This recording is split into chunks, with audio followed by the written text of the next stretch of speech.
Qu'est-ce que vous avez subi, Longuet? Qu'est-ce que j'ai subi? Moi, je l'ai pris positivement. On m'a chicoté, très bien. On m'a très chicoté. On m'a avec des matraques, on m'a torturé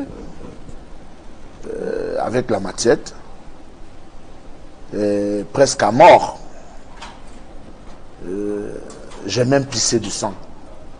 Vous comprenez? Mais je l'ai pris positivement parce que ceux qui m'ont interpellé étaient des frères. Étaient des frères et je me suis dit que si vous avez un grand frère qui vous donne une correction, c'est pour votre bien. C'était pour... C'est-à-dire, c'est comme il disait, on t'a déjà demandé d'arrêter de faire les vidéos. Et comme moi-même, je voulais qu'on m'aide vraiment à arrêter cette histoire, que Ndjanjo, c'est le président Ndjanjo qui me met dans...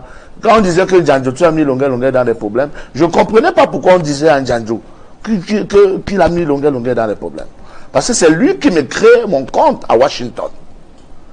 Qui m'offre un téléphone Android.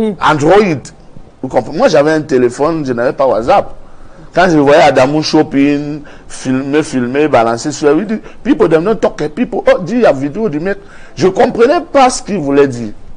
Donc, quand j'arrive à Washington, ils m'ont fait un téléphone, ils ouvrent ma page. C'est là d'où les problèmes ont commencé. Donc, quand on me chicote en me disant, arrête, on t'a demandé d'arrêter de faire les vidéos. Vos vidéos sur la présidentielle? Ouais, je me disais que non, là c'est pour une bonne cause. Parce que j'avais déjà demandé au petit Pifo, supprime Longuet TV. Il ne voulait même pas. J'ai appelé le colonel. J'ai dit, le gars qui a créé Longuet TV, je ne veux plus. Et je lui demande de supprimer parce que moi je ne sais pas créer, je ne sais pas supprimer. Il faut le dire, que les gens le comprennent. Vous comprenez? Et Pifo a fait une guerre avec moi. On m'a même dit que pour le moment, il me sabote sur Facebook et tout. Mais comme je ne regarde plus ça, je ne suis pas au courant. Donc j'étais obligé d'appeler le colonel pour qu'il dise à Pifo, supprime la page Longuet TV. Il ne voulait pas parce qu'il disait, non, il y a déjà il y a déjà beaucoup d'abonnés, on va perdre ces abonnés. Et puis on lui a dit, s'il te plaît, tu n'es pas Longuet, supprime ce Longuet TV. Donc j'ai pris cette bastonnade au positif. Que non, ce sont des frères qui me veulent du bien. Et voilà, mais c'est aller encore plus loin parce que on a confisqué le passeport et j'avais une tournée qui devait arranger ma vie. Arranger ma vie, pourquoi? J'allais gagner beaucoup d'argent, plus de 80 000 $ parce que je devais jouer à Montréal, je devais jouer au Québec, je devais jouer à Calgary, je devais jouer à Toronto et les farotages et tout. Et il y a aussi les dinner clauses, c'est-à-dire quand vous m'invitez à manger chez vous, je dis non, je ne suis pas venu manger au Canada, vous me payez. Et il y a des gens qui payent pour que Longuet vienne, qu'ils offrent pour offrir un buffet à domicile avec Longuet, on paye. Et les gens payaient. Et tout ça, j'ai vu comment je perdais tout ça, alors que je comptais sur cet argent pour organiser mon mariage à Paris. Parce que après la tournée au Canada, je descendais au mois de mai en France, me marier avec la mère des enfants et rester calme. Mais l'homme propose, Dieu dispose. Vous voyez, si je pouvais imaginer que ce direct pouvait tout gâcher, je n'allais jamais le faire. Je ne l'ai pas fait pour déstabiliser, pour faire ceci, non. C'était juste le buzz. Le buzz, comme ça, naïvement, sans savoir que ça pouvait causer des conséquences. Qu'est-ce qu'on vous a dit en retirant votre passeport, Longuet? Qu'il y avait une interdiction de sortie, qu'il faut que je vienne avec mon passeport. On va faire une procédure qui me permettra d'aller à l'aéroport facilement. Bon, je doutais de rien parce que je suis en contact avec le colonel qui est très positif et qui m'a donné des conseils. Et j'ai compris que nous sommes souvent très naïfs. Vous comprenez, nous sommes naïfs. Ce pays est le pays de tous les Camerounais. D'ailleurs, vous connaissez ma chanson. Même si vous êtes fâché n'importe comment, ne brûlez pas.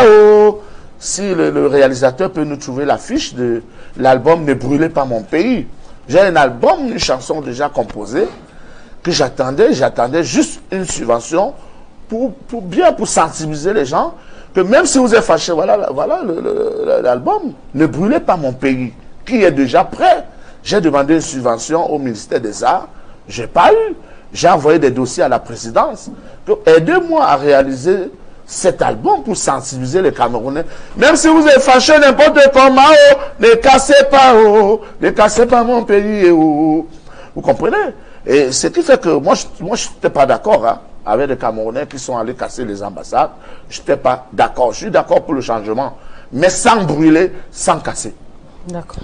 Donc pour vous comprendre très bien, vous dites que ce pardon que vous demandez n'est pas lié au fait que vos convictions sur le Cameroun aient changé, mais plutôt que vous avez subi des violences qui vous amènent à dire certaines choses. Je n'ai pas compris. Vous demandez pardon, non pas que vos convictions, votre engagement ait changé, mais plutôt en raison de ces violences que vous avez subies. Je suis engagé depuis 18 ans. C'est depuis 18 ans que je chante Ne privatisez pas le palais de Touzi. C'est depuis 18 ans que je chante 50 ans au pouvoir, c'est ça la maladie de l'Afrique.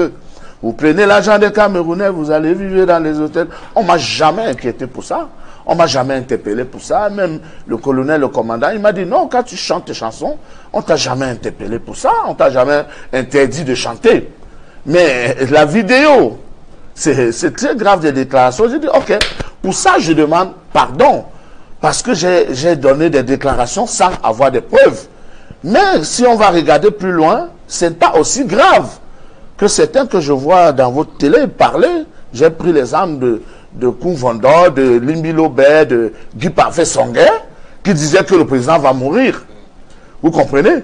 Voilà. Mais il n'y a rien derrière. Et on m'a juste, c'est tout ce qu'on m'a demandé, qu'on m'a posé comme question là-bas.